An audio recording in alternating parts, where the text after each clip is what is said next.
Welcome to this week's episode of the Soto Mojo Podcast. My name is Trevor, And my name is Ethan. and we're just a couple of high school baseball coaches who love talking Mariners baseball.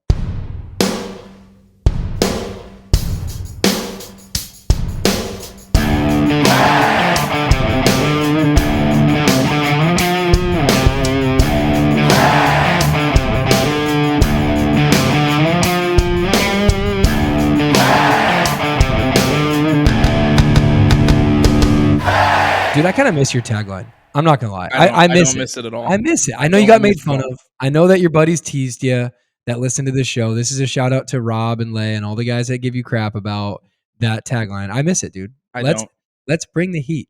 Let's bring the heat. Here, I'll think of another one. Okay. Later on. Just figure it out. Yeah. As you're going to bed tonight, just think of a catchphrase. I'm just saying I miss the catchphrase. That's all I got to say. I think the listeners do too. I don't know. Give us some feedback. Give us a comment on our YouTube page. Oh, shout out. Dude, that's big news. Our what? Our what? Our YouTube page? Our YouTube page, dude. So the last couple of episodes have been edited and uploaded so you can see our ugly mugs. Dude, there's some people. See my big forehead. Dude, there's some people that prefer listening to podcasts on YouTube. Mm-hmm. I know a few. Shout out Rob. Which is kind of crazy to me.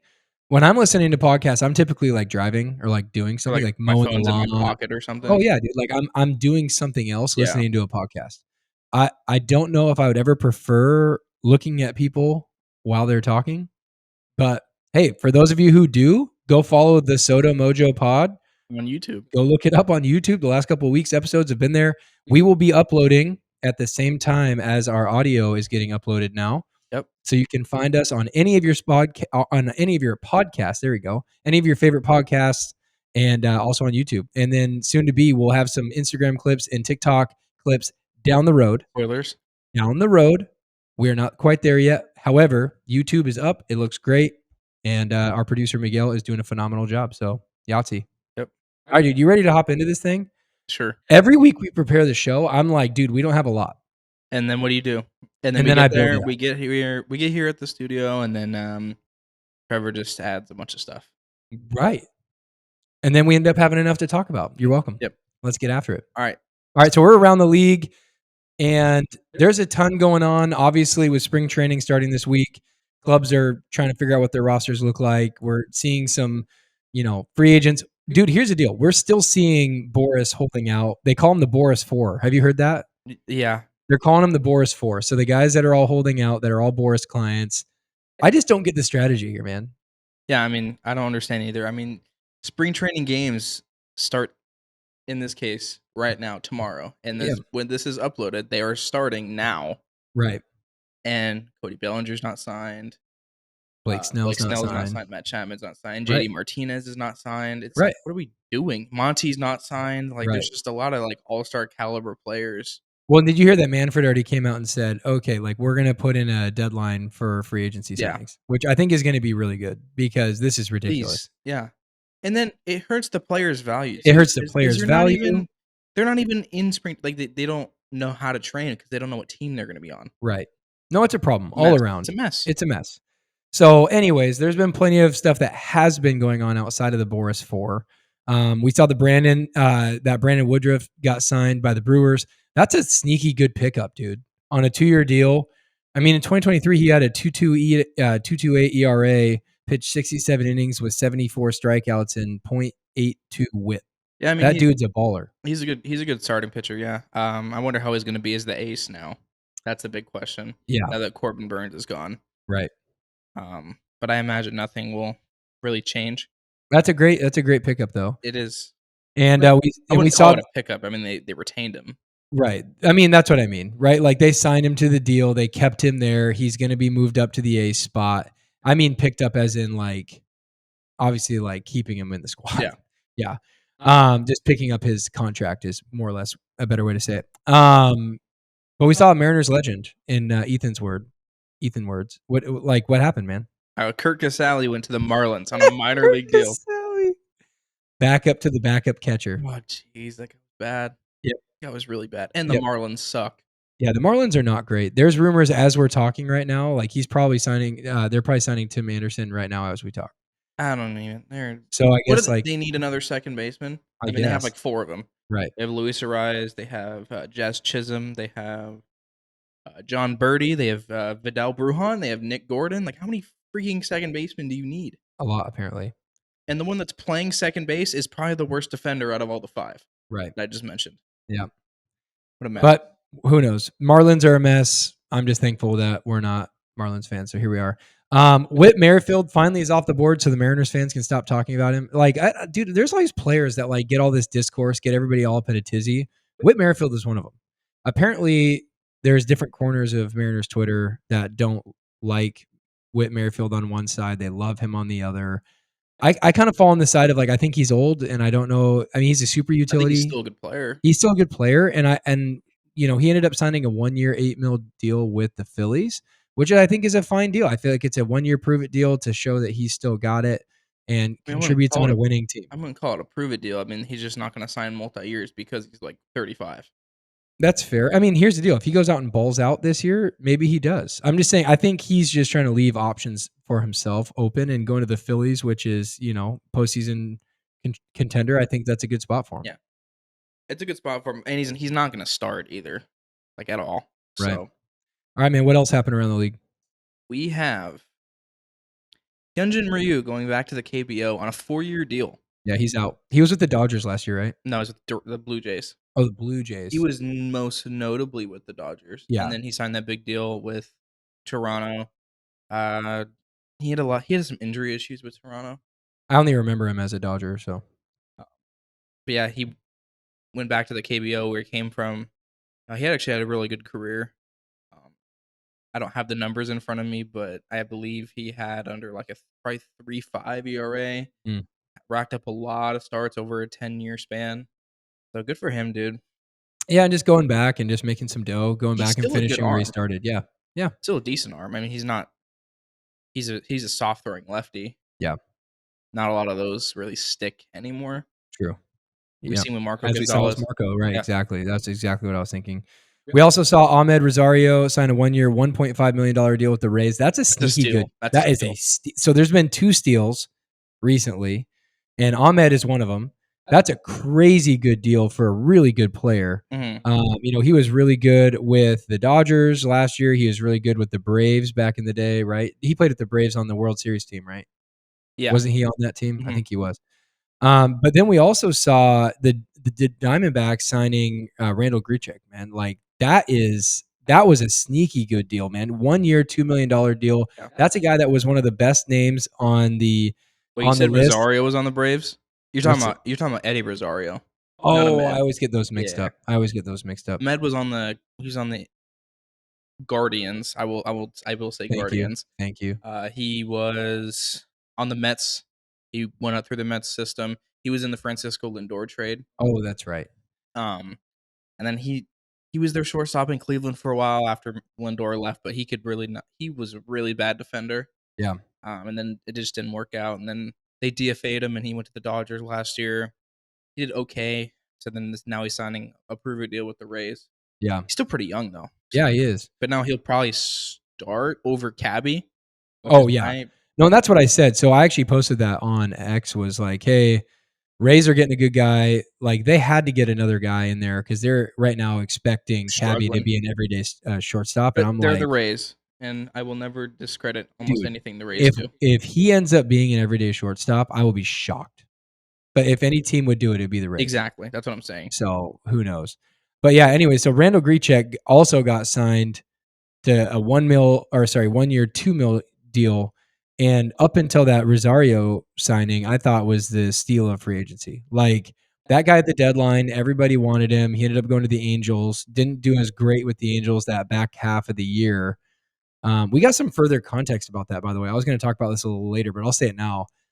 Artie Moreno came out talking about why he didn't trade Ohtani last year. Oh, Did you see this? I did see this. This is outrageous, dude. Basically for ticket sales. He literally said, hey, I don't want to surrender the 2.5 months of ticket sales that I know that Ohtani would put. I didn't want to tear it down.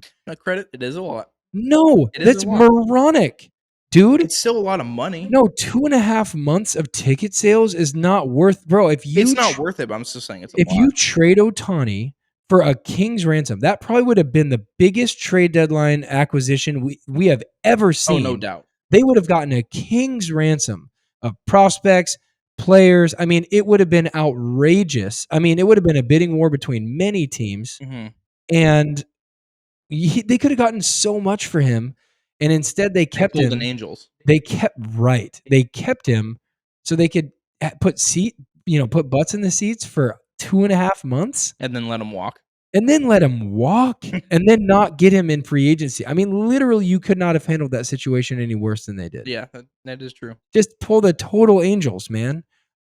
I mean, I hate to say Like, it, you but could have traded him to the Dodgers and then got, like, Gavin Lux and, like, you probably could have gotten their number to, like one. James Outman and, like, You probably could have got their 1 through 3 Bobby prospects. Miller and their top 3 prospects. Right. You probably could have gotten their one Yeah. through 3 prospects and a couple of everyday players. Mhm. And honestly, the Angels could have been not contenders, but like pretty good this year had they done that. Mhm. And instead, they rolled the dice. They let Ohtani walk. He goes to the Dodgers. They get nothing in return, Nothing. and now they have pennies. And they're asking. Well, they get a compensation draft pick. Oh wow, Oh my fantastic, god. fantastic. So, anyways, it's insane to me. Moving on, we saw Josh Fleming agreed to terms with the Pirates. We saw the Orioles acquire Peyton Burdick from the Marlins for cash considerations. Dude, the Orioles are kind of in rough shape. A little bit. Yeah, they're starting John rotation. Means got hurt. He hurt his elbow. Kyle Bradish partially tore his UCL. Gonna try to pitch through it, which is risky. Really risky. But no, I'm just saying, like, yeah, John Means and and Burdick, or sorry, and Bradish Didn't have going Means down. last year anyway, and they still did well. That's So true. But now they have Corbin Burns. those are two big arms, though. So we'll see. They're not quite to the Rangers level of desperation. They still have a pretty good front end, and we'll see how that all plays out. But definitely some interesting updates and injuries as the spring training is getting started. Now teams have to be more open about medical conditions of their players. Mhm. So we're finding out about I fear injuries. one of the Boris guys are going to get hurt, Yeah, like the could be. pitchers, It could be because they haven't. because they're gonna have to They try don't to know what they're ramp. doing. Right, they're gonna Like, try to ramp mhm. really fast. Yep. So yeah, the Yankees signed Lou Trevino. Blue Jays signed Danny Vogelbach, Mariners legend, and the White Sox signed Mike Moustakas. Tigers signed Keston Herrera. And Kira. Kira, God, that was close, dude. I wanted to nail all the names this week. Doggone it. We did see Eric Hosmer retire. That happened today. Yeah, That got announced today. We're recording on Wednesday, February 21st. and he's still getting owed $12 million by and the he's still Padres. getting paid. Dude, the Padres are a disaster, man. Mhm. What are they doing? And we saw the Cubs sign 2 pretty big free agencies for the Cubs. We saw that David Peralta signed with them, who played for the Dodgers last year, and then Dominic Smith, who played for the Nationals in 23. These are both I would like, be pissed if I was a Cubs fan. yeah, they're getting promised the world, and they have just gotten They middle of the they road lost free agents. Bellinger. Right. Well, not yet. I mean, they haven't Not officially yet, but like lost him. He's still favorited to go there. I think Vegas odds still have him going back I to the know, but it's Cubs. the fact that they signed 2 corner outfielders, and they have Pete Crow Armstrong. Yeah. So like, you want to sign another outfielder? I mean, obviously you would if it's Cody Bellinger, but like, Right. I don't know if they're thinking kind of the same way. Yeah, it'll be interesting. But hey, so getting back into the AL West, which by the way, when the season begins, we're going to have like an around the league update, and then we'll have a specific AL West update just to let you guys know like where injuries are at, where records are, like win-loss record throughout the week, all that kind of stuff, breaking down the AL West specifically because we're going to care about that, especially towards the fall. It won't be as big of a deal early in the spring, but it'll still be interesting to keep track of. Keeping in tow with the AL West though, dude, everything that comes out about the Angels, I'm just like, I don't think you could I just manage an laugh. organization worse than I this. just laugh. I mean, I'm thankful. It makes me thankful. Like we have gripes about ownership, we have gripes about the front office here in Seattle, but dude, the Angels are holy mackerel. So it came out this week. It's hard to believe that there's 2 worse owners than John Stanton. Right. Well, first of all, how do you never make the playoffs with Mike Trout and Shohei Ohtani on the same team? That's question number 1. How do you not finish over 500? Right. Right. That in and of itself is crazy. And then they go sign a guy like Rendon, who literally came out and just confirmed what we already knew about him. Like we already believe just from previous comments that dude does not love baseball and is just kind of an idiot. And then he comes out and confirms it. Literally, he's like, "Yeah, this isn't a priority in my life." I mean, it's not. Listen, I'll say this: is it a bad thing to say that, like, "Hey, I love my family and I prioritize my family"? Like, no, That faith and but you family. don't, you You don't, don't you don't say you it. don't say that. You don't say it. You don't say that. Like, "Hey, you know what? Great. You should. You know what? I'm not like for me. I value my faith and my family above anything that I do career wise or anything like that. But I don't say that to my baseball team as we're gearing up for a season and say, "Hey guys, I value my family and my faith more than you." Well, Right? Like that's such a weird well, thing to here's the thing. say. You go up to them and you're like, "Hey, I do this because this is my job." You don't say that. You don't say that. You know, it's like, "I do this because I have passion. I do this because, I have fun doing it.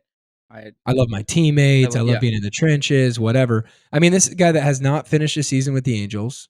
He's played, like, what, 50 games He's a year? been injured every year in some capacity, and they owe him a crap ton of money still, like a ton of money still. Yeah. So they can't just like cut him. And then what team is going to This want is him? by the way, this is easily the worst contract in MLB history, I believe. Wow, Um, that's a big statement.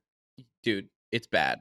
Yeah. Oh no, they still He's owe getting him a paid, like, ton. 35 mil a year to not Right. play. Right. Like, that as Mariners fans, 35 mil, that's, like, probably what? A 3rd, 4th, 5th row roster? Right. Like, we're paying, like, Mitch Garver, Jorge Polanco, and, like, someone else. I don't care. Those 2 and another guy, that same amount of money, Right. and imagine what the production is gonna be. Right. It's gonna be a landslide. Right. Like, Rendon's gone out and said, "I this is my job. I'm here because this is my job." Never said he likes his job, never. Um, he also Doesn't. said a while back, he's like, the season should be shorter and all this and blah blah blah." It's like, well, dude, you're not even playing the normal season. Why do you want it to be shorter? Right. Like, what are you talking about? You're And gonna get he's already hurt either complaining. way. Right. It's a yeah, just a disaster. So then Trout comes out and tries to like save the day and tries to say like, "Hey, I don't want to be traded. I want to stay here. I want to fight this out. I want them to add some of the best free agents." They're really heavy in on Blake Snell apparently. I don't know.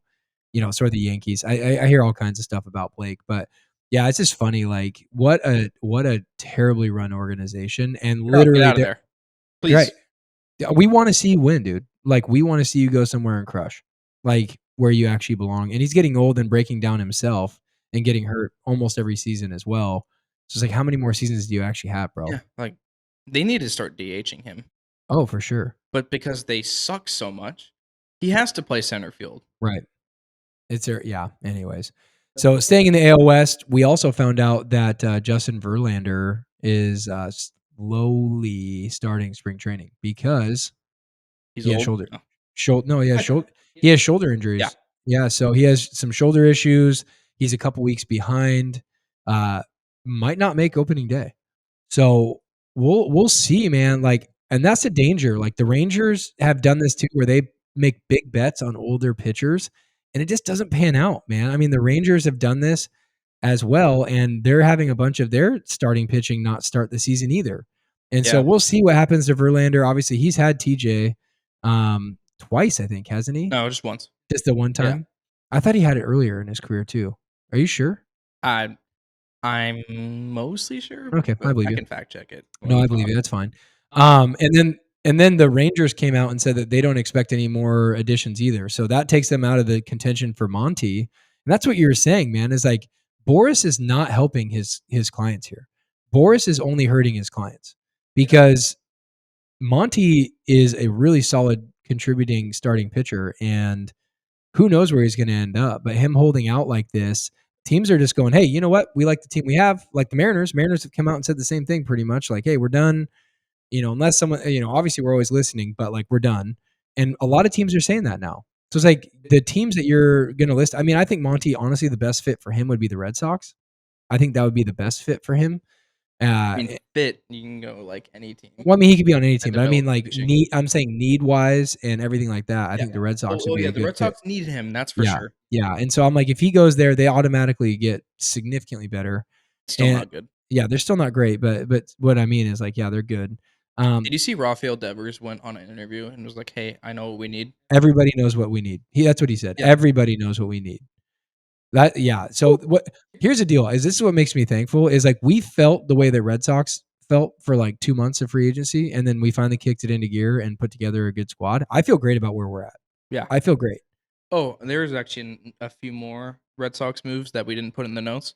I just remembered off the top of my head. Oh, there you go. John Schreiber, a noted reliever for the Red Sox last few years, got dealt to the Royals, and then Yep. the next day the Red Sox signed Liam Hendricks, Yep. 2-year, $10 million deal. So Yeah. want to throw that out there. I'm telling you, dude, I'm going to put this out there right now. Maybe I should say this in the hot takes, but we generally do hot takes about the Mariners. I think the Royals are going to be good. I think the Royals I'm going to say this on the record right now. I think the Kansas City Royals win their division this year. Because their division's garbage. Their division is garbage. I would not be shocked to see the Royals win their division. They're the only ones in their division that are trying. Cleveland hasn't added anything. The White Sox are a bunch of mid. The Rockies are White Sox are terrible. just bad. Right, I'm just saying, like you're like, who else is going to come up in that division? Or not the Rockies. They're Rockies are in the NL West. I still think Minnesota has a better roster. Yeah, Minnesota. I mean, Minnesota has a better roster, but they're trying to decrease their payroll. They're not like adding a bunch. But yeah, they do No. have a better roster. Yeah, they still have a better roster. So Yeah. Anyways, okay, so wrapping up the around the league here, we have to talk about this, even though we've gone long on this section. Dude, the Fanatics uniforms suck. they've been a disaster. The Fanatics This is uniforms trash. have been terrible. They look bad. I was giving you like, hey, let's wait and let's see. Dude, not only are their jerseys bad, Ants. the pants are see-through. Cal Raleigh was out doing like an If interview, it rains, and it showed like his entire jersey you could see underneath it. And you're just like, what on God's green earth like, are we what doing? happened?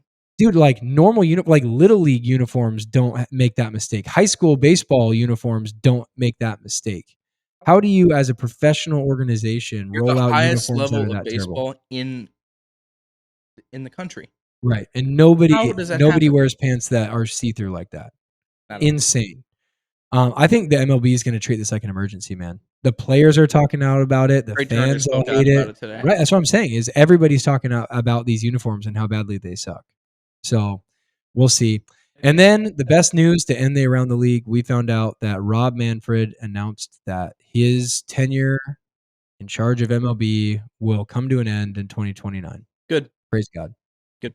And within that same press conference, did announce that there will be 2 teams that are expanded in the future in baseball. They're looking at like Salt Lake City, Portland, Nashville. Where So would that stadium be in Portland? they'll figure it Like, out. They'll probably put out in Beaverton, call it Portland. or just So Oregon? what's It's that? called Oregon. No, they would call it Portland. But yeah, I mean that's not. That's not like it's kind of like the what the New York Jets and the Giants play in a stadium that's in New Jersey, right? It's kind of Yeah. like they still call it New York, Mhm. so Yeah. you can figure it out. But anyways, hey, that's the around the league. Let's get into our Mariners updates.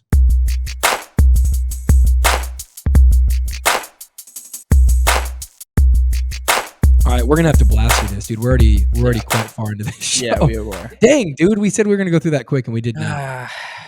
Hey, so first of all, the beauty of spring training is that everybody and their mother with a good iPhone camera is popping out content on the daily. Mhm. Yeah, shout out to Divish. Shout out to Shannon Dreyer, Daniel Kramer. Even the Mariners, just their social It's just media, everywhere. it's everywhere. Cages, bullpens. It's kind of hard to see the bullpens a little bit because it's Right. such at a It's an off slanted angle. Right. Because they throw so hard that you can't even see what they're throwing. Right. But yeah, man. If you get the chance, go watch Ryan Divish, Shannon Dreyer, Go to their Daniel Kramer, their X pages. their Yeah. Twitter pages, and watch all the videos because it's pretty good stuff. Yeah. And I wanted it's to, every morning. Chris Egan too. yeah. Chris Egan, shout out. He's following us on Twitter now, which is dope. Welcome. No, so here's what's cool is, and I wanted to actually start the Mariners updates with this. Ryan Divish made a point kind of at the end of last week that both Justin Hollander and Jerry DiPoto, they do not have contracts further than 2024. Thought it was Scott Service too. No, Scott's a little further out. Oh, okay. Yeah, but those two are through or their contracts are done You can't at let the them end go. of 2024. You cannot let them. So first of all, you can't let them go, but it also kind of puts a fire under them, right? Like, hey, we cannot afford to have a bad season. Like they're going to go all in on 2024, and I feel like they already have. Honestly, I feel like that they've, within the constraints that they have put together the best roster they possibly could without adding to the payroll. I agree. So With decreasing payroll. right, right. So I did want to just start with that because the people that are complaining that we don't have a good lineup, I'm like, you just haven't been paying attention. Yeah. You just haven't. You just haven't. We have the best rotation in baseball. We probably have one of the best bullpens in baseball, and our lineup It's just got filled out with a lot more contact, a lot less strikeouts. I wouldn't say more power. I say it's slightly above average. I'd I would say say we're it's in like the 10 to 15 range. sure, which is fine. If we have a league average offense with the best pitching in baseball, we're going to win a lot of games. Yeah. Here's the thing though. Like we can't do what we did last year to where we score 8 runs in it. It's the feast or famine thing, right? Right. You can't score 8 runs in a game and then the next day you score none. Right. Like, I'd rather have 4-4 than 8-0. If they could control that, I'm sure they would, Ethan. I'm just saying it just can't happen. Well, as coaches, we know that that's not, the offense can go hot and cold no Oh yeah, matter for what. sure. So, I mean, it's just kind of how it goes. Okay, so some great updates. We had a bunch of interviews, so we're going to crank through all of these really quickly. The first thing that we wanted to talk about is Ty. So first of all, we've been kind of hyping up Ty all offseason just because he's going to Driveline. He's putting in work. We've seen videos here and there. Okay, so I'm going to say this, and you're going to roll your eyes because you're going to think it's just a platitude that everybody always says. I actually think Ty France is in the best shape of his life. Like everyone always says that in spring training, and I always laugh and like, dude, who doesn't say that? But Ty France has slimmed down. He's looking chucked, like he's yoked. It's definitely the best I've seen him. It's the best shape he's been in Seattle. I'll say Yeah. that. I don't know what I can't speak for Can't say when his he life. debuted in Padres. I can't speak for Mm. in college, but what I can say is as a Seattle Mariner, he's never been this cut, this in shape at this time of the year, and his swing is back on. And we found out some cool stuff today. Mhm. Yeah, so he said that Driveline improved his bat speed by 3.5 miles an hour, which is That is a ton. that's a ton. That is a metric That's ton. like basically you getting stronger and having more torque. Right. Um, Well, he just I said love that it. word, He basically torque. just said it was going back to his fundamentals, right? Yeah. Like they got him back. He was like, "Yeah, I was watching my swing from last season, and then my initial intake at Driveline." He goes, "I have no idea how my swing got so bad." And unfortunately, my first instinct when I hear that is like, "Dude, what happened to our hitting coaches? Like, don't we have hitting coaches? Like, how does this happen?" Like, why do you have to rely on Driveline this much to fix your swing? Well, not yeah, right. And I go, like they're not going to make big adjustments in season. I get that. But when you were struggling like he was, like, why not? Like, why not just make some overhaul and just see what happens? Because it couldn't be any worse than hitting into double plays every freaking at bat. I feel like with our hitting coaches, they mostly like the thing they tweak the most is stance. Stance It's not swing. approach. It's And normally approach. stance. And approach. Like I they mean, fixed Julio's stance, and he was like in his knees probably like the first 2 months of the year, and then they got rid of it, and he really turned it on. Ty was like less. He's been less of an open stance. It's more slightly more closed. Um, yeah, he still has a pretty open JP they stance, changed though. his. Well, that was Driveline. Yeah. See, like I can't even name a third. It's Right. just stance. Right. So Yeah. So then we heard interview with Logan Gilbert. And what's funny is he basically spent most of his interview like talking up his teammates, which I is great. love. I love that. Hmm. And I feels like that's kind of a vibe on our team. Like every interview I listen to, they're talking about how they're excited about their teammates. Like Julio got interviewed, talked about Polanco, right? Brian Wu got interviewed, he talked about Castillo. Logan Gilbert got interviewed, he talked about Bryce Miller and Carlos Vargas, right? Like it's cool. Like I love that. That shows that it's really a team. And Logan kind of let the cat out of the bag. He gave us some details that we didn't really have. Yeah. So Bryce Miller in his bullpen this spring was hitting 98. Woo! No, that's Bryce Miller. I'm joking. You went woo. Got him. Yeah. You're so funny. Yeah, Little dad I'm joke. hilarious. Nobody's laughing. Okay. So here's the deal. If Bryce hitting Miller 98 with that splitter is nasty. That's disgusting. If he's throwing 98 and then has a splitter that's coming out of the same arm slot, good luck, dude. Yeah. Good freaking luck.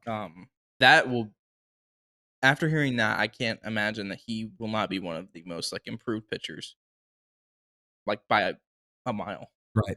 And here's the deal. I feel like Woo is kind of like working in the background. Like we're not talking a lot about him because Bryce is like putting out his own videos of bullpens. Like he's kind of hyping up his splitter. He's kind of giving us more. Who's just on the down low? Woo's just on the DL, man. Like, so he had an interview today. I didn't even put it in our notes, even though I did a huge debrief on it. He basically just talked about, the biggest thing. My biggest takeaway was that he talked about, Brock and Salk asked him, like, hey, like, tell us about the end of last year. And he's like, dude, I just totally hit a wall. Like, totally hit a Yeah, wall. And, a lot of what I learned last year was how to get to the end of the season and still be ready to go and I push mean, for the because postseason he was throwing more pitches than he'd ever have ever by a huge by a huge margin. margin. So he had got to a point probably in like mid August, late August, where any point from then on was going to be the most he's ever thrown. Right. So he did come out and say that. But Logan Gilbert was gassing up Bryce Miller, which was cool. He was also gassing up Carlos Vargas. Telling you, man. He said that he had the most electric bullpen I session that he's am seen. telling you, man. There is a Divish video out there of Vargas throwing, and it's a seed. And now, his issue is going to be control and command. Sure. But if we can figure him out, that is deadly. If we That's add him, literally like to that bullpen, okay, just for the people that are out there. We acquired Carlos Vargas from the Geno trade, which we're obviously still not happy about considering our third base situation. Yep. But the guy throws 101, 102, sinker, not even just a four-seamer, a sinker, and a wipeout slider at like 90. It's gonna be That's disgusting. gross. Add him to And our here's the current thing, you're bullpen. not relying on him to do anything. No, So no. like he could He literally could be a fifth or anything sixth inning guy anything that he does is just a plus. and no leverage. Mhm. He probably won't pitch in leverage spots, at least not right now. And so, yeah, no pressure, pitches in low leverage innings. Like, if we have to put Nobody together on, a nobody bullpen out, day, top of the sixth. right? If Like, a starting pitcher just doesn't go very far in a game, right? Like he's not going to be in a ton of leverage spots, and that's going to be good for him. We've already mentioned the Julio interview. Just two things that I thought were really cool is that he's not content, dude, and I love yeah. that. He's not content with his sophomore season. And I'm like, bro, you finished fourth in the MVP race, and he's like pissed off. He's like mad. And I get it because they missed the postseason, and that seems to be a common thread amongst all these guys, which is good. And we'll talk about Scott in just a second because he talked about that in his interview as well. But Julio is like, dude, I'm not even close. He's like, I know that there was places in the year that I didn't come through, Mhm. and I need to. Yeah. And I'm like, yeah, dude, like you had a great season. If we could get second half Julio all year next year, he's gonna win MVP. Yeah. Like he will be the best player in baseball. Yeah, and it's wide open for MVP now that Shohei is gone. Right. So, Yeah. hey, man. No more two-way I players. mean, Aaron Judge is still around, Sure, of and now course. Juan Soto enters the American League. Right. But I mean, it's a bigger possibility than when Shohei was here. Right. I mean, So, remember the season that Vlad had 2 years ago, and he didn't win. right. So, Yep. And then I'm just like, bro, like that's a great mentality to have. yeah, Like only good things come from guys that are that, that that eager. mentality, that eager, that they want to come and they want to prove something. They don't, they stewed in that all off season. And I'm like, that's great. Yeah, Bro, so you want to talk about I this. want to talk Like, about this because this got. I was watching the Just Baseball show this morning. so we officially won the Castillo trade like 10 times out of 10. Yeah.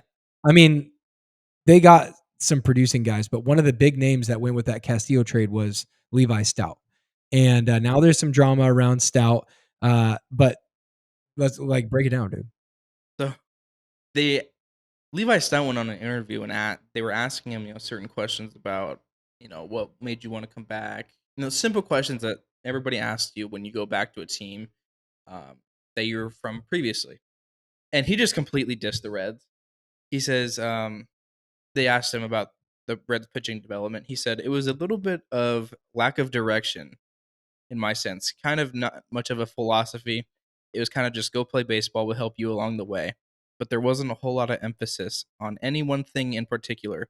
And I think that kind of made it hard for me to realize what I'm supposed to be doing. There just wasn't a very clear direction, which I mean, my first day back here in Seattle, I can already feel the difference. So he just basically said the Reds just really don't develop pitching like that, and they just told him to go throw the ball. Well, I mean, dude, there's a reason why we call it the pitching lab, Yeah. right? Like guys come in and they get better when they're with us, obviously for a Yeah. reason. And we obviously But I have a mean, process. it's not so much like helping us, like as per se, like talking us up. It's just talking down to the Reds. Fair enough. Because I I mean, the mean, Reds haven't developed like crazy pitching. I mean, Hunter Green is nasty stuff, but he struggles at times. right, Graham Ashcraft is okay.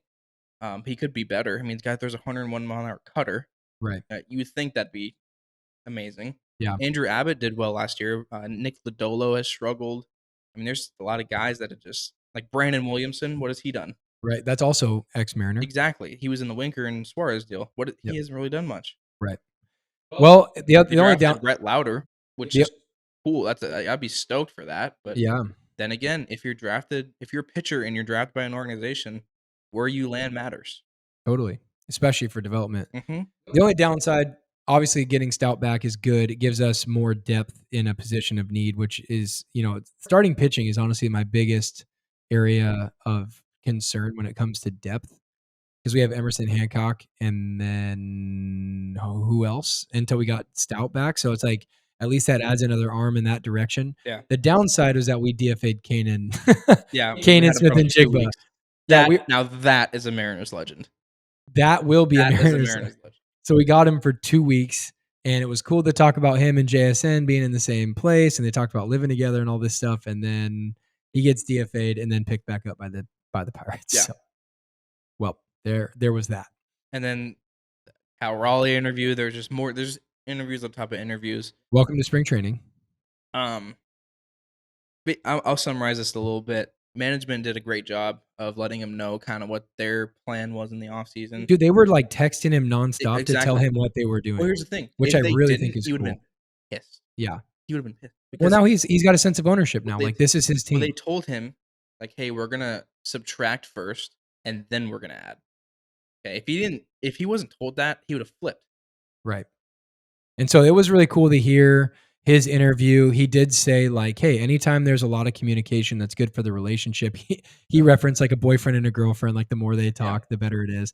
And then, we find out like that Scott went down and visited Castillo, went fishing with him, right? Went and met Julio at his training facility where Polanco was ironically as well before the Polanco deal. And Cal was just overall saying like, it's been a concerted effort by our front office to go be relational, build relationships, Something that Kyle Seager hated keep for them years. in the loop. Well, Kyle wanted that. And so I think honestly, yeah, Kyle wanted the communication, but they never gave it to him. Right. So that's what I'm saying is I think they learned a valuable lesson from the Kyle Seager fallout. I don't know if Jerry's changed. It sounds like it was that it's more Hollander and Scott Service. Probably Jared too, a little bit. Sure, which is fine, right? Like it's fine that it's Jerry and Hollander. It doesn't need to be, if DePoto doesn't want to be a part of that, that's fine. Yeah. But I just appreciate that they did that. And then honestly, the most encouraging part was actually a different interview where Cal was asked point blank, Cal, if you could choose, would you be a lifelong Mariner? Yeah. And he was like, absolutely. He's like, I've considered Seattle a second home. I love it here. I would love to spend my entire career here. And that's huge because we did not think I have that. Scott Boras as my agent. It's not going to happen. He didn't say that. I'm just saying like Scott Boras hates us. I understand. But what I'm saying is if Cal says to Scott Boras, hey, I want to be here. Dude, he references Dan Wilson. He's like, I want to be spoken about in the same vein as Dan Wilson. And that's been here my whole career. Yeah. And I think all of us right now as Mariners fans would love that. It's like, bro, he'd be better than Dan Wilson. He'd be better. He already is better than Dan Wilson in an individual season. Dan Wilson never, and that's the poll that we put up, and everyone agreed. Like overall, Dan Wilson is by far the greatest catcher in Mariners history. The best like span of like the best individual season and stretch of a couple seasons. Cal, it's hands down statistically, impact, breaking the drought, big moments, right? All of it. I mean, what other catcher have we had in the same year that led home runs and runners thrown out? Right. I mean, that doesn't even happen for any other team. Right. It happened for us. So. Right. Yeah. So let's move on to the George Kirby interview, which, I actually love this. I'm going to read this quote just because I think it's that epic. So George was being asked about like his mentality towards his starts. And he says, I hold the losses over my head a lot more than other people. That's just kind of my standard. I always want to go 7 innings. I want to strike out 10 guys or whatever it is. So I'm not pleased if I don't have the game I set up in my head. Like, dude is a dog. Dude's a dog. He's a dog. He's the other thing he said too. Which about was how he trains. Oh yeah, with he said, dubstep. He said, I I don't use a catcher during the offseason. Right. I throw in a 9-pocket net while listening to dubstep. Right. Here's the thing. It's a psycho thing to do. I want my pitchers to be psychos. Psychos. You have to have a screw loose. If you're a good pitcher, you have a screw loose, dude. Mhm. It's honestly like a NFL safety. Like to be a really good safety in football, you got to have a screw loose. And it's the same with pitching. And then even more so when you're a closer. When you're a closer, you Oh, have to be dude. just a Yeah, psychopath. you have to be nuts. You have to be psychopath. And because that pressure, you have to love that. You have to love the juice that comes from the brightest lights. And And you so have to give the juice. right, exactly. Yeah. Give and take. And dude, that's why I was a closer, man. I freaking loved it. I loved being a closer, coming in tight games, feeling the juice, feeling the heart pumping. Like there's nothing like that. Yeah. You know, I love that. But another part that he did talk about that was asked again, point blank. So I here's the deal, dude. All the interviews have been so good from everywhere because I feel like everyone's asking really good Yeah, questions. they are. And they asked him point blank about the knuckleball. Like, hey, are you going to bring that in? And he goes, honestly, yeah. I think I'm going to bring in the knuckleball like 1 or 2 times a game just to keep hitters off base, and it's going to have them have to prepare for a 7th pitch. Dude has 7 pitches in his repertoire that batters The have to only prepare person I for. could ever remember having 7 pitches is you, Darvish. Right. You is probably the only guy I could I think think of he off has the top of 8 my or head. 9. That's insane. Right. But it's crazy that Kirby and honestly, Dipoto actually made a comment about that. I think last week or 2 weeks ago that like part of Kirby is developing new pitches. Like that's what he loves doing. Like that's what gives him his edge. Yeah.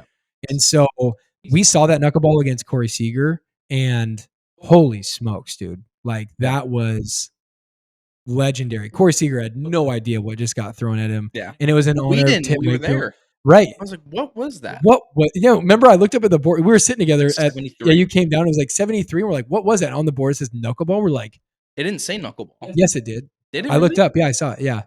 And that's why I was like, what was that? Yeah. Like that's not in. And then yeah, afterwards they're like, yeah, it was honoring Tim Wakefield and him passing and all that. So that was cool. Moving on to the Scott Service interview, dude. I have to I'm a sucker. I am a sucker because every spring we hear these interviews and they're like, oh man, guys are in the best shape of their life. We're feeling good. We're feeling great. So the platitude that Scott came out with this week was these boys are hungry. They're hungry. He goes, I've never seen a team come into spring training more hungry than this group. Which is shocking because he said the same thing 2 years ago after 2021 going into 2022. Right. And look at what the fruit of that was. And he said, even the free agents that we've signed, like Polanco and Haniger, all those guys that came in, they're like, dude, all of those guys that have come in have the same mentality. Yeah. He's like, so everybody's hungry. And Well, so it's here's the almost deal. like Mitch never left. Right. I'm like, is it a platitude or is it truth? I'm going to lean on truth, but that's because I'm a homer and I love it. I love believing that that's true. We'll see. We start with spring training games this weekend, by the way. Mariners start out against the White Sox, I think, this weekend on Saturday. Not that that matters. Yeah. Not that that matters. I mean, I'll but tune in, here we but are. it's Is not it the on top of my TV? list. Is it on TV? I don't know. It's I'll only just on look at ten MLB. out of the 30. Okay, a couple other things. We did hear about Santos that he's starting out the year a little slower. We knew that, not a surprise. Although what was a surprise is we thought it was going to be a slow start because of his elbow. He actually came out and said his elbow is totally fine, that it was like a lat deal. But Scott was like, nothing has changed. Like, so outside of a setback, pretty slight stuff. Right. Outside of a setback, like he'll be ready for opening day. He's a vet. He knows how to get his body ready. He's not a vet. He's a vet. Santos? Yeah, sure. He was a rookie last year. Yeah, so he's a vet. He's been there 1 year. I'm just saying he's gave it a season, so he's good. He's good. He's got it. No, I'm just saying, like I trust guys like that know how to ramp their bodies. It's kind of even like Verlander saying, he's like, played baseball his whole life. Right. It's like, hey, Verlander's saying like, hey, I'm on a slow start. I'm like, he'll probably be ready. Yeah, he'll be fine. Yeah, he'll be fine. He knows his body more than anybody else, and he knows how to get it ready. And then we also saw dude Perry Hill every year. Perry Hill's nice. Dude, and then we got a Shannon Dreyer shout out. Like she liked our post after we retweeted her about Polanco on the wall getting the Perry Hill treatment. I hope Rojas does. Rojas's defense could use some work, and especially if he's playing third base. Holy smokes, which he's going to play a lot more of because we also heard that Luis Urias has a shoulder inflammation issue that he played in a winter league down in the Mexican Pacific Winter League was brutal. and played It was terribly. brutal. Batted in the hundreds, like, just did not play well, and And in the same league, who hit well? Samad Taylor. Mon Taylor. So I'm actually dude, I'm, like, sneaky excited. Samad Taylor's probably one of those guys that I'm, like, sneaky excited about this year. I think he's actually gonna produce, like, a lot for us. Like, I I mean, I think wouldn't he's say gonna a lot. No, I mean, dude, I think he's gonna provide a ton of value on the bags. I think he's I just think gonna he's be Sam Haggerty. I think he's gonna be a better version of Cabby. Yeah. Because Sam That's is I agree with that. because Sam does swipe bags or whatever, but, like, Samad Taylor, like yeah, I mean, Sam's a fine comp. I think Cabby with a little more power he's gonna be Cabby with a better power and doesn't get smarter picked off. on the base pass. Exactly. Exactly. We did see that we are on 9 straight years now where the Mariners are starting a new left fielder. So that spot continues to be a revolving door. We keep thinking we have it, like Jared Kelenic, like, hey, he's gonna be our left fielder Trying to forever. think of the people. Oh gosh. We got Seth Smith. I know Ichiro did 1 year. I know Domingo Santana. I know Jose Marmolejos did the COVID year. Kelnick. And then we get a little thin. Rayleigh's gonna be the 9. Rayleigh's Who gonna be started? this year. Kelnick started last year. Who was the year before that? 20 Winker, right? Yep. That's like 7. Dylan Moore, I think, was one Oh, at he one might be point. 1. Yeah. Count that as 8. And then Dustin Ackley? Yeah, Is that the 9th? that was the very first one. Yeah. Yeah. Boom. I Look at don't that. know if that's all of it. I can't confirm or deny, but that is still good. We saw that the bartender's back. Do you even remember Tom Williamson? Yes. Okay. I'm not that young. I don't know. I literally bring up players all the time. You're like, dude, I was just born when that guy played. I'm like, okay, I don't know. So the bartender's back. He's on the coaching staff down in Arizona with the guys, which is cool. And then I got to bring this up. I'm going to talk about this more when it comes to our hot takes. But dude, like the Chapman discourse, I'm just going to say it's got to be done. Yeah. It's got to be done. It's not happening, folks. Matt Chapman makes no sense in the context of our total offseason. It makes no sense. And we've said it on the show. If we bring in Matt Chapman, does it make our team better tomorrow? Yes. Yes. But does he make sense in the context of our whole offseason when he has the same production as Suarez for half the money? No, it just doesn't. Here's my take on it, just really quick. I think he does make your ball club better today, but in that you'd have to pay him a little bit of money, and it would go over our budget. Our budget, Gross. we know how it is. Yep. And then that would probably mean you can't add anything at the trade deadline. So then this roster that we have right now would be our roster the entire year, and we can't add. Right. Or else then we'd have to subtract to add again. Right. So I would kind of want to roll with having the team now and then building on it in the trade deadline. And by the time we get to the trade deadline, You can get a rental third baseman. Right, and we're gonna know. By the time we get to the trade deadline, we're gonna know. Then you like, only have to pay half. did Rojas work out? Did Urias turn out? Like, how did They Polanco have 8 perform? or 9 mil to go with. So I mean, if it's the trade deadline, right, and you get for third baseman who's getting paid maybe like what 20 million, 16, 17, and I mean, there's still a you pay chance. half their contract But right, there's for a the rest of the year, and then you're good. But there's a chance that like that trade deadline like could be like, hey, we move Polanco to third and bring up Ryan Bliss. Mhm. Like, what if Ryan Bliss just goes absolutely nuclear in AAA? What do we do with him? Keep him there? Heck no. Like they're gonna figure out a way to bring him up. But hey, the biggest news out of spring training, biggest news right here, is that the Mariners are Commercials recording are back. new commercials. They're back, baby. I'm pumped. Everybody on Twitter's pumped. Some people were posting some of their favorite commercials today. It was fun to go back and relive some of those. I saw the D Gordon one where they acted like he was Jeff Gordon, where they did the NASCAR. Like, yeah, that was always a good one. I always do. My favorite one of all time still is the one that Edgar is like holding all the bats that are on fire. I still think That one's was pretty like good. that was the coolest one. Or the clap on, clap off lights in the stadium. That was also I like the hilarious. Felix Burnett or the Bernandez. Larry Oh, Bernandez. Larry Bernandez was hilarious. That was so good. So, anyways, hey, that wraps up Mariners updates on the week. Let's get into our players of the week.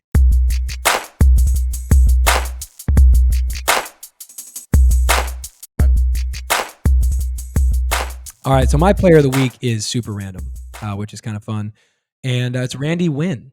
Randy Winn. So a little throwback. He played mostly with the Rays and the Giants, but he did play for the Mariners in 2003, 04, and 05. But how we acquired him is kind of interesting. The reason why I picked him as my player of the week is because how we got him is super rare. So the Mariners actually traded Lou Piniella to the Rays for Randy Winn.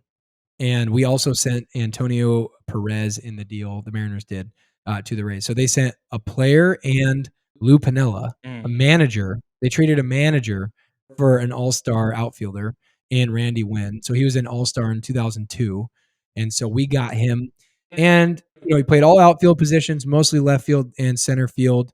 He batted 287 for the Mariners. Wasn't really a big power guy. He had a career high of 20 home runs in 2005. And that was when we traded him at the deadline. He ended up being like a, 0.34 or sorry, 0.345 OBP, 417 slug, 762 OPS. So not like all-star numbers, but was a solid contributor. We would take that contribution in the outfield right Oh, now. easily. And so he was a good player and he extended his career a number of years after he left the Mariners, went to the Giants. So he played for the Rays for a long time, came to the Mariners for a quick 2.5-year stint, and then went to the Giants for a long time. Then that was his career. But how we got him was super interesting. So I just wanted to note that we're running out of we're going to get to our players of the week when it comes to Yeah. who's performing on our team that week. Mhm. So we'll get out of the older players. But that was just kind of a fun note. Yeah, and then mine's a little fun, not really. Then I have Gerard Dyson, just because I'm just thinking random here. Um, he played one season for us back in 2017. I mean, he was traded for Nate Carnes, traded him to the Royals. The only thing I really have about Gerard Dyson is he was lightning quick. He wasn't a good defender, but he was fast. He provided great value for us on the base paths. That's when we had pretty fast 1-2 punch, and him and D Gordon. Yeah. Um, he was a good contact hitter. He only K'd 55 times in 111 games. Sold 28 bags. Hit 251. Dude, he's still in the league. I don't think he is I think he anymore. was. Dude, I think he was with Arizona. That was a few years ago. Was that a couple Yeah, it years was a few ago? years ago. I saw a highlight. I thought it was from last year It that he was with them. and he had a 324 on base percentage, which isn't great. He had a 350 slug, which is pretty below average. But then again, I mean, he's always been known as not a power guy. So I just want to really make that quick. Yeah, Gerard Dyson. I would love a guy like Gerard Dyson now. Oh yeah, so yeah, he's done in 2021. Yeah. Did he finish with Arizona? I believe so. No, he finished with the Royals. Oh, okay. Dude, That he was makes with sense. Arizona in 2019. So whatever highlight I saw was definitely not from Yeah. last year. Oh no, he ended with Toronto. I take it back. He went to the Royals and then he got same season went to Toronto. Attaboy. Yeah, boy. Interesting. Still good. All right, man, let's get into our prospect insider.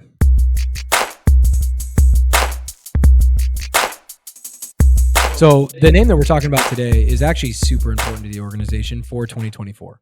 Yeah, and that guy is Emerson Hancock. Reason why we picked Emerson is because Scott Service went out and said he's looked great so far in the spring. He's had a really good camp. I mean, credit's only been a week, but he's looked good. He did end the season with a shoulder injury last year after only 3 starts with the Bigs. He did come up with the Mariners, pitched 3 games. He pitched 12 innings, had a 4.5 ERA, 4.09 FIP, and a 1.33 WHIP. Which honestly, for a 5-starter and a rookie, it's he fine. got crushed one of the starts that really inflated his ERA. Right. The other 2, he was actually really. I actually went to one of the games. Yeah, he pitched pitched great. fine. Yeah, he But never pitched in Tacoma. Just is the big trend with our pitchers. We'll call him up through Arkansas. He started there for 3 years, which is pretty surprising. 2.5 years. Yeah, he got called Yeah. up one of those years. Yeah, And then 21-10 record, 3.7 ERA. He pitched 241 innings. It had a 1.18 WHIP, so it's decent. The only thing is he's underperformed the slot that we drafted him in. Yeah, Right. So we drafted him in the first round. He was the 6th overall draft pick. 6th overall pick. 2020, and he still really hasn't made an impact. I mean, Gilbert and Kirby got drafted the year after him. Yeah. And they're already making huge impacts, and he hasn't really broken into the club yet. So, but here's the deal. He's our 6th man up right now. Mm-hmm. So if anybody goes down with injury at any time, he's the guy that's coming up and taking those spots. So honestly, his development and what he does, and I think that's why Scott's gassing him up, is because we are going to need him this year, 100%. He's crucial. Whether it's giving guys rest or trying to go 6-man rotation for a month just to, have guys miss a start or two, whatever it is, Emerson Hancock will have a great impact on 2024, and we need him to stay healthy. So interesting prospect nonetheless. We need him. Everybody needs him. Let's go. All right, let's finish up with our hot corner.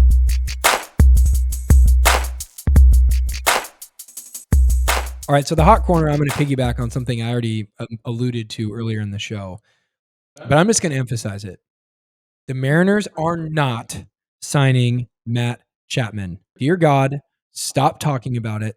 Stop arguing on Twitter. It's been exhausted over and over and over again. I've literally started copying and pasting tweets that I've sent to like multiple people in replies because I'm just like, guys, it's not happening. And I understand why people want him. I do. I get it. And I remember when we played against Matt Chapman when he was in A, I hated playing against him because he was really good Mhm. and he was fine. But every part of his game has shown that he is regressing with age. In the second half of 2023, he played terribly. He's only gotten worse. His glove is fine. He's probably a little slower, Mhm. but like his glove is fine. But his bat is literally Geno Suarez. If you go look at his stats the last 2 years between him and Geno, they are almost identical. Yeah. And so again, we've talked about it ad nauseum on the show. I'm not going to spend any more time talking about it. We are not getting him. It's not happening. It's not even a hot corner. This is not a hot take. We are not signing Chapman. I will eat so much crow if somehow, some way we do. But the only way that happens is if he substantially drops his price. We are not paying $100 million and multi-year deal to Chapman. We're just not. We are just not. And if his price does lower into our range, there's going to be so many teams that are in on him that we're not going to win him that way either. I'm just telling you guys, the team we have is the team we have. And I'm psyched on that. I don't need a Matt Chapman to get me excited about this season. So Matt Chapman off the board. Yeah. So mine isn't about Matt Chapman, but it is. Thank God. It's a very interesting. I'm so tired of talking about Matt Chapman. It's a very interesting like stat prediction that I have. I think we'll have over 10, not over 10, 9 at least. Go with that. What's a better way to say And it? 10 guys overall with over 100 RBRC plus. Now, who are those 10? Ooh. Those 10. Here he pulls up fan graphs. He makes me do things off the top of my head, but he doesn't do it. I didn't say you had to do it off the top of your head. JP, Julio, Polanco, Garver, Cal, Ty, Rayleigh. Ty and Rayleigh are already stretches for me. I would love if Rayleigh had that a was 130 last year. great. I hope he Dylan repeats Moore, that. because he only play against lefties. I'm gonna go hot take Samad Taylor. Dude, you just chastised me for saying that I thought he was going to be good. And then the Oh my last gosh, one. we're stretching so hard. We're gonna get the last one. I'm going to say If 7. he gets called up, Tyler Locklear. How about that? No, dude. Oh my, Dude, you're you don't think they're you're gonna be league crazy. average? I think 7 is the guaranteed number for me. Okay. I think the front end of that list you have correct. But here's the thing, though. But like With Ty France, I hope so. Rayleigh, I hope so. Ty France did bad last year. He's still at over 100. I know. Luke Rayleigh had a 130 last year. Right. I hope they do. Now, I did not say Mitch Haniger. I did not say Josh Rojas. I think I did Mitch not say Haniger. Sebi Zavala. I did not say Luis Urias. I didn't say I think Mitch Haniger has Dominic a Canzone. better shot than the other 3 that you listed at the end. Well, here's the thing, though. For the most part, people like Samad Taylor and Dylan Moore are only going to play against lefties, who they have shown in their Mitch career. Haniger is probably only going to play against lefties. Are you sure about that? Probably. I'm not sure, but I'm hoping they platoon him. And here's the deal. People that say that Haniger has injury issues tick me off. Haniger does not have injury issues. Yes, he does. No, he doesn't. Yes, he does. All of the injuries that he's had, except for one, have been like supernaturally weird. Like, dude had a ruptured testicle because he fouled the ball off and it hit him where the sun doesn't shine. Like, bro, that's the most only random one that's injury. Random, though. No, every injury he's had has been random except for one. So I'm just saying, like, he's not injury prone. He's had one injury that was like a legit actual like baseball injury that happens. Everything else has been weird. So all I'm saying is I think 7 guys over WRC plus is guaranteed. 9 is like, yeah, that's kind of likely. 10 is stretching it for me. But I hope you're right. If you're right, that means we put together a really solid season. So I agree. rock and roll. And I'm not saying they're going to have a 120, 130 like JP did last year. I'm just going to say maybe like 105. Fair enough. More having a 105 when he's only facing lefties. I'd take that. Fair enough. Well, here's the deal. We got to end this because we got to go to an all coaches meeting. Yep. We got to go do all the bureaucratic red tape nonsense that we got to do as coaches. We got to go sit in a classroom for like 3 hours talking about all the regulations and things that we have to learn about every year. So we got to get out of here. So here's the reality. We want you guys to call in. We want some takes. We want some rants. 253-201-4364. Call in, leave us a voicemail. We really appreciate the support. We're flirting with 500 followers on X. It's gone above. It's gone a little below. It's kind of flirting right around there. We're getting crazy momentum. We're getting lots of views, lots of content, lots of interactions. It's been awesome. Go follow us on YouTube now, The Soto Mojo Podcast. Make sure you type it all in that way. Go find us there. Dude, guys, we're coming in hot. The season's coming in hot. We got spring training games this weekend. We're doing it. We're doing it, man. It's going. It's I'll going. tell you, man. So, with that being said, this is the Soto Mojo Podcast.